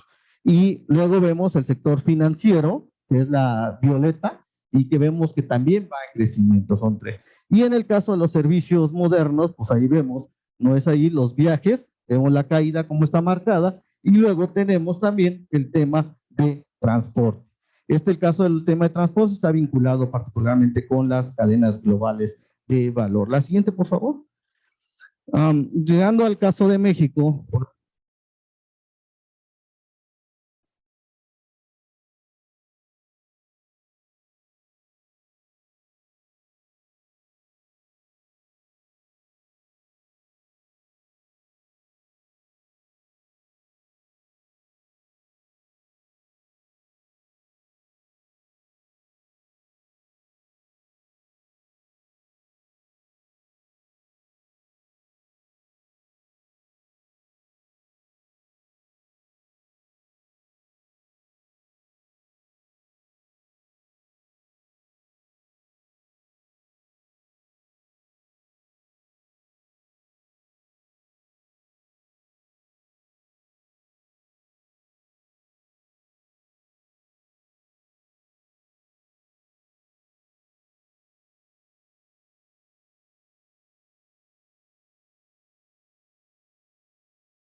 bueno, entonces vemos el crecimiento de los otros servicios y ahí vemos particularmente que México también tiene una oportunidad, ha tenido crecimiento. Estos datos, lo quiero hacer recalcar, son obtenidos de la OMC.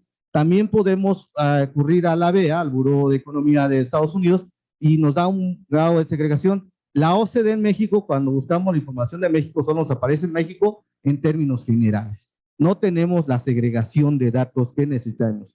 Sin embargo, en el 2018 hicimos una construcción en términos de adecuar el sistema de cuentas nacionales con estos indicadores y nos dio el predominio de servicios financieros en México. Entonces vemos que sí hay una gran importancia. Y en el caso mexicano, pues está por más mencionar, veamos el comportamiento de los viajes, que fueron los que más cayeron, pero también vemos el uso, en este caso, de manufacturas de insumos físicos de otra propiedad o de propiedad particular. Ha crecido en los últimos años. Esto nos da que hay una vinculación directa con el caso de las mercancías.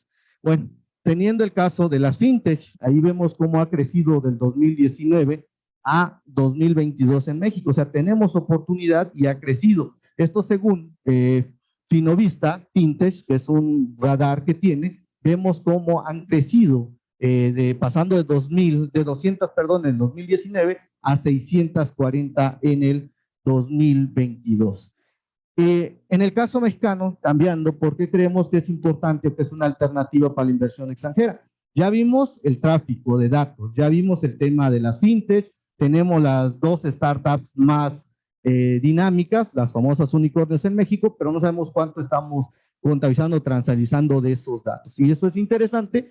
Y en el caso de inversión extranjera, pues aquí ya lo vimos en en las mesas cómo se comporta, pero nos llama la atención, y igual que el primer ponente, cómo se está destinando inversión extranjera directa en el sector servicio, que es la parte de la línea celeste y que ha crecido. Aquí nos llama la atención, y esto es bien interesante, que en las épocas de crisis económica los servicios han sido resilientes, como que han soportado parte de la crisis. Y eso es llamativo, porque México tiene esa oportunidad. Y bueno, en el caso del TECMEC vemos, aquí sí es interesante platicar, que tiene que ver con la primera que está creciendo son los otros servicios empresariales, pero lamentablemente quien tiene mayor participación, alrededor del 68% es Estados Unidos. En México apenas con los datos tenemos el 3%, Canadá a lo mejor un 7%, entonces tenemos una gran limitante estadística. Y en el caso del TECMEC vemos por qué nuestra economía como México está vinculado particularmente al sector manufacturero. Ahí vemos el transporte se mantuvo en la pandemia porque siguieron sus sectores estratégicos. Sin embargo, en el caso de los viajes, cayó. Y ese es un problema porque nuestra economía está en el sector terciario y pues tenemos proyectos insignias como el Tren Maya y que bueno, eso nos generaría varias polémicas. Y me voy rápido. Bueno, ¿por qué es importante? Porque existe un marco regulatorio en el TECMEC. Tenemos en el caso de servicios el capítulo 15 que habla del comercio transfronterizo de servicios, el capítulo 16 en este caso tiene que dar entrada temporal de negocios de personas, de negocio. Esto es muy particular por el modo de comercialización 4. Y tenemos el capítulo 18, comercio digital. Y como he dicho, toda esta parte de las pymes, de relación de comercio digital con las pymes, tenemos el 90%. Pero para que logremos eso necesitamos tener, en este caso, un ecosistema de conocimientos o de alta calidad de conocimientos, y es el papel que debe jugar las universidades. Y a manera de conclusión, pues tenemos que en la década de los 90 el comercio de servicios tomó un impulso aplicado a través del Acuerdo General de Comercio, la creación de la WW, las innovaciones tecnológicas, la subestimación que existe en datos en México no nos permite contabilizar, y la llegada de la inversión extranjera directa nos da pauta a ver que México tiene ciertas oportunidades. Y bueno, las consideraciones del artículo 15 y 6 que decía nos dan una gran oportunidad, pero tenemos que mejorar nuestras estadísticas y ese es el reto que tiene que ver con la aplicación del manual de balanza de pagos expedición, que estamos muy lejos. Pues hasta aquí lo dejo, muchas gracias.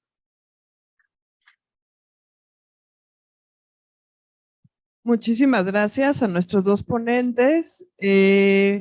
Bueno, con esto concluimos esta presentación de cada una de las ponencias para abrir nuestra mesa de debate y de discusión.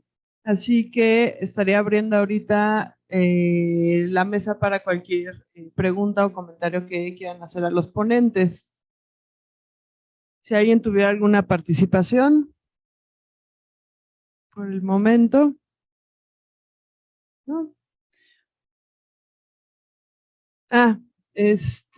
Habría que buscar. Ajá. Adelante, Armida. No, nada más que un comentario, un agradecimiento y ver si se nos pudiera permitir abrir el micrófono y la cámara, y agradecer pues la invitación y la oportunidad de platicar un poco de estos temas, pero era más que pregunta, era ese comentario, que si pudiéramos abrir la cámara y el micrófono, o bueno, el micrófono no, pero la cámara si se pudiera para vernos, sería genial.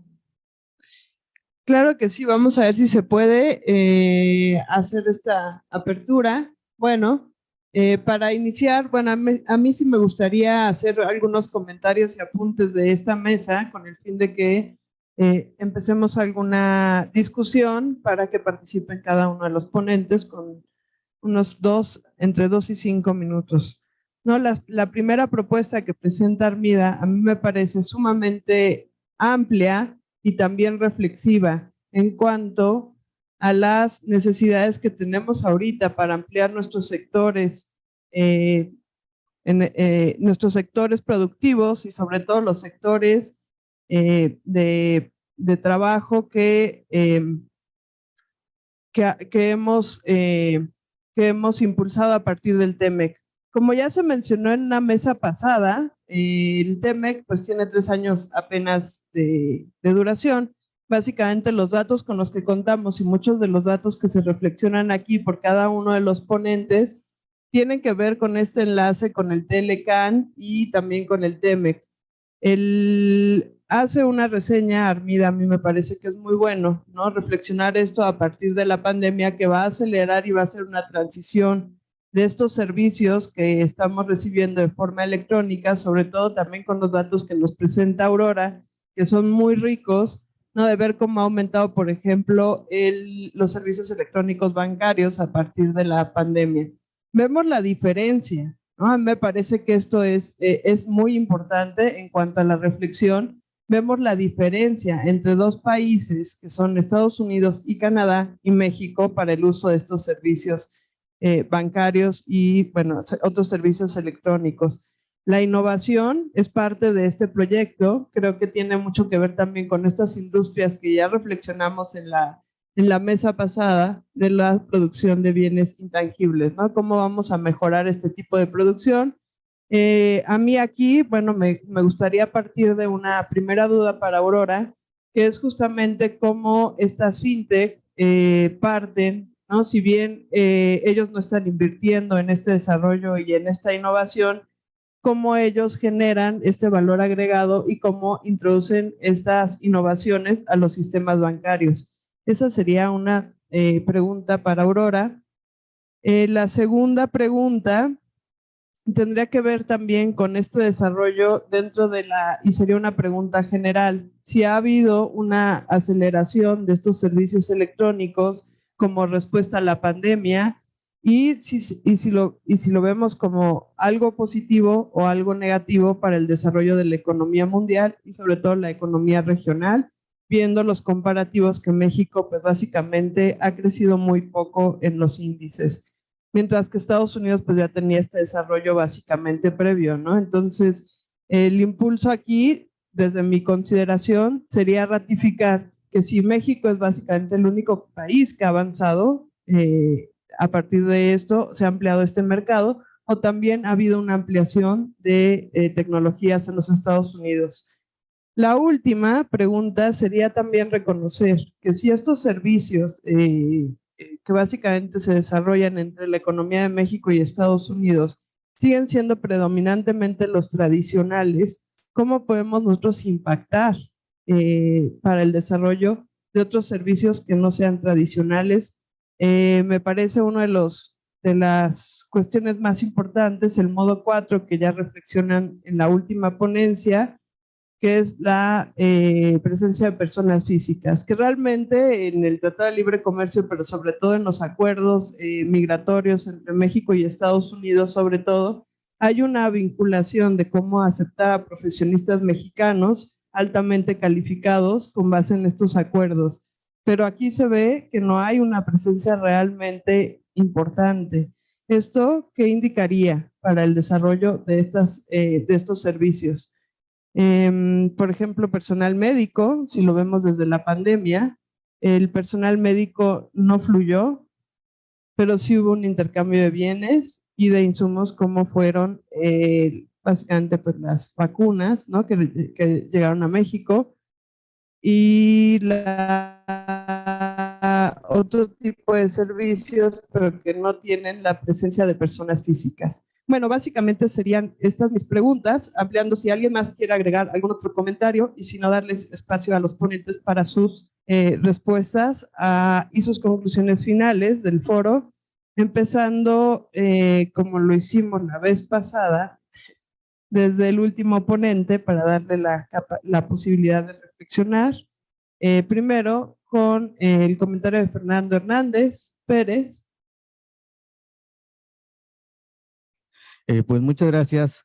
Creo que partiendo de la parte final, creo que México ha tenido un crecimiento destacado en este caso de los servicios modernos a partir de la pandemia. Y esto también es importante considerar porque también China ha tenido un desarrollo.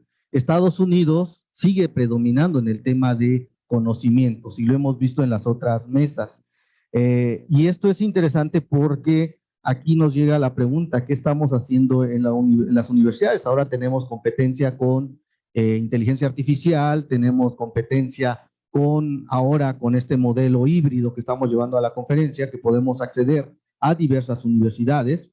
Por ejemplo, a mí en el 2020, en plena auge de la pandemia, estaba yo galardonado de estar en un curso de verano de la UNTAC, y la UNTAC, pues para no mover, nos dio la facilidad de una plataforma y todo, en donde pudimos acceder a esta conferencia, ¿no? Esta es la competencia que tenemos realmente. Entonces vemos que aquí hay una gran asimetría.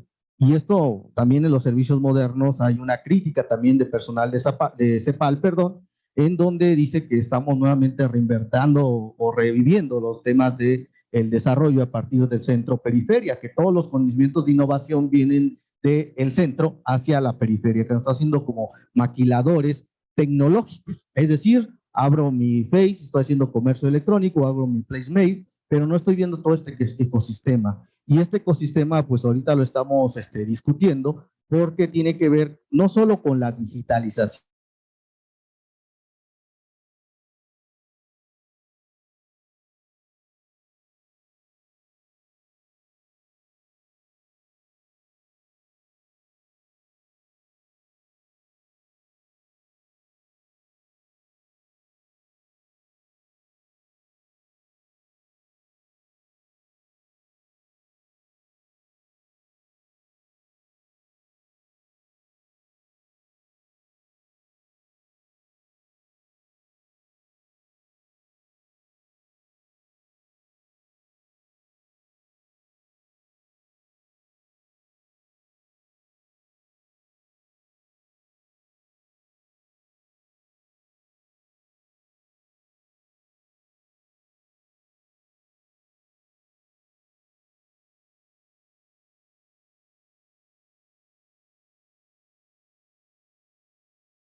para generar nuestra propia tecnología que entienda nuestra naturaleza, que entienda nuestras vulnerabilidades y que atienda a este sector. No ha sido suficiente, no la hay, se sigue dependiendo de tecnología que surge de otras industrias y que se adapta a este sector. Entonces, el interés tendría que venir desde allí, ¿no? Es una industria dominada por el sector privado y que en este sentido, si la banca, y me voy a remontar otra vez al principio de mi ponencia, ¿no? Si México tuviera mayor soberanía en cuanto a la gestión de su sistema financiero, porque no la tiene. Tenemos un sistema financiero incipiente, muy chiquitito comparado con el sistema financiero de Estados Unidos, y que eso no nos proporciona nada de soberanía, pero si México empezara a gestionar la recuperación de su propia soberanía, pues también tendría que estar interesado en la gestión de la tecnología, ¿no? Nada más eso. Gracias. Muchísimas gracias, Aurora, y daríamos paso a la presentación de las conclusiones de Jorge Romero Amado y de Armida, por favor. Empezaríamos con Jorge. Sí, muchas gracias. Bueno, se fue el sonido, no sé si fue cosa de acá o de allá. También a mí. Ah, ya. Bueno, no escuché bien a todos los compañeros.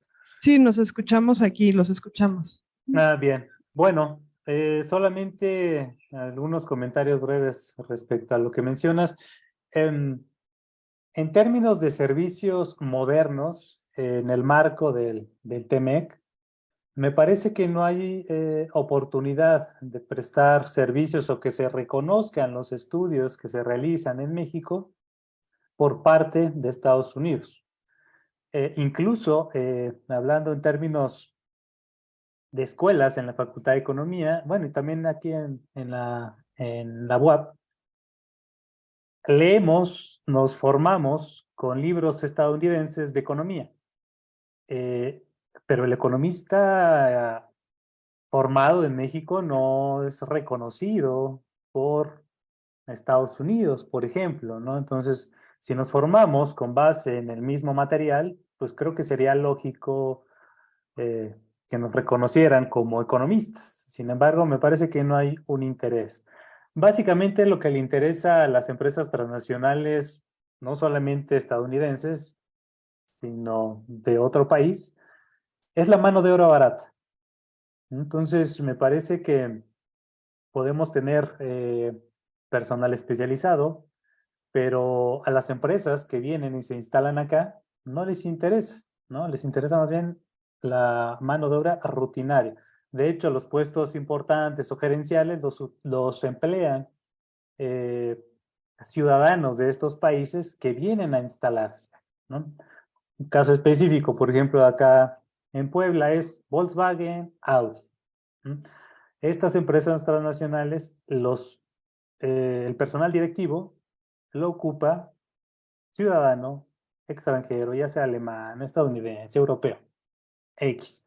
Y los operativos, eso sí, son mexicanos. Entonces, en ese sentido, no, me parece que los servicios modernos o profesionales todavía les va a costar bastante rato que se consoliden, que sean reconocidos principalmente por la contraparte para poder incursionar en ellos. En cuanto a servicios, por ejemplo, de salud, en el norte de México sí viene, ¿no? Por ejemplo, mucho estadounidense a atenderse médicamente, y eso, bueno, pues es una forma de exportar servicios, pero lo hacen también por el costo, ¿no? Porque es más caro atenderse allá. En términos de la inclusión financiera, en términos de inclusión financiera sí estamos, en términos mundiales, pues hay más o menos, por decirlo de alguna manera, en media tabla. La pandemia sí, gracias a las nuevas tecnologías, ha aumentado, por supuesto, la inclusión financiera vía estas nuevas tecnologías, estas aplicaciones, pero también ahí hay, me parece que un riesgo importante, ¿no? ¿Cuáles los datos, ¿no? ¿Qué hacen todas estas empresas transnacionales que efectivamente la banca mexicana pues no es banca mexicana, sí, efectivamente mucha está extranjerizada. Creo que los únicos bancos mexicanos son muy pequeñitos, ¿no? Inbursa, Banorte, que se fusionó con ICSE, Coppel, Banco Azteca. El mercado mayoritario efectivamente lo tiene la banca extranjera, ¿no? Pero bueno, ¿qué hace el banco extranjero o incluso nacional con nuestros datos? No lo sabemos, ¿no? Por ejemplo, BBVA te pide, a ver, vas a darme tus datos para utilizar mi aplicación, tienes que darme tus datos biométricos. ¿Qué hace con ellos? No lo sabemos, ¿no? Entonces, esa es también una de las nuevas formas de comercializar, ¿no? Los datos, la minería de datos. ¿Qué se hace con ellos? No lo sabemos, sin embargo, lo que hacemos es darle a aceptar a todas las aplicaciones que se metan con todos nuestros archivos, ¿no? Nuestras fotos, nuestros contactos, etcétera, etcétera. Entonces, también por allí hay un riesgo muy importante de estas fintech, ¿no? O estas empresas tecnológicas. Entonces, bueno, creo que lo dejaría por allí y les agradezco a los organizadores la invitación y a los compañeros panelistas y a todas y a todos los que nos oyeron, les agradezco la atención. Muchísimas gracias, Jorge. Y ahorita le damos la palabra a Armida Concepción García, por favor, de la Universidad Autónoma de Zacatecas. Muchas gracias nuevamente. Bueno, hubo un momento en que no se escuchó, no escuché mucho, pero creo que se trata de dar algunas conclusiones. Y bueno, pues en las conclusiones a mí nada más me gustaría colocar para la discusión, no ahora, sino a futuro, sobre estos retos que tenemos, principalmente el de la brecha digital, el que es complicado si en México no tenemos todavía una conectividad adecuada y ni un marco jurídico que proteja, pues es complicado que lleguemos a tener una competencia en las mismas condiciones con los otros países miembros, ¿no? Creo también es importante destacar lo que mencionaba de la informalidad digital, que bueno, que se abre o abre las posibilidades a estas nuevas formas con la llegada del comercio digital y bueno, ante la falta de regulación y como también se mencionó, de un marco jurídico que proteja, pues bueno, siempre va a haber vulnerabilidades y estas extremas desigualdades, e incluso en el comercio digital, que creo que también valdría la pena explorar en algunas líneas de investigación. Y por último, bueno, pues esta cuestión de la o sea, de la, más que capacitación, sino de implementar esta cultura digital en las empresas, en las micros, medianas empresas, que tienen todavía temor, que todavía no saben cómo llegar hacia esa digitalización de sus mercancías, de sus procesos, de sus servicios, y que puede ser de enorme ayuda ante las crisis económicas y con la finalidad también como de competir en otros mercados internacionales, ¿no? Creo que tenemos mucho trabajo por hacer, creo que todavía no se ha logrado lo que se ha requerido. Hay avances, obviamente que hay avances, pero al menos en el comercio digital de mercancías y de servicios todavía tenemos mucho que reflexionar desde la academia en conjunto con las autoridades. Y sería eso lo que quería colocar ya para finalizar. Y al igual que mis compañeros, agradezco mucho la invitación y la posibilidad de estar dialogando con ustedes el día de hoy. Muchas gracias. Muchísimas gracias, Armida, y con esto, bueno, concluiremos el panel. A mí me pareció muy interesante las perspectivas desde cada uno de los ponentes y sobre todo, pues ver que sí hay grandes retos en este tema de los servicios que brindamos en el contexto del TEMEC, los grandes retos para México en este contexto post-pandemia. Les agradecemos muchísimo la atención. Entregaremos los reconocimientos a los dos ponentes aquí presentes en espera de que pronto puedan recibir los suyos los ponentes. Aurora, muchísimas gracias. Y la constancia de Fernando, junto con la de Idalia, que ahorita se las hago. Agradecemos mucho también al apoyo técnico de la Facultad de Economía y por parte de la Facultad de Economía les agradecemos mucho su presencia. Hasta luego.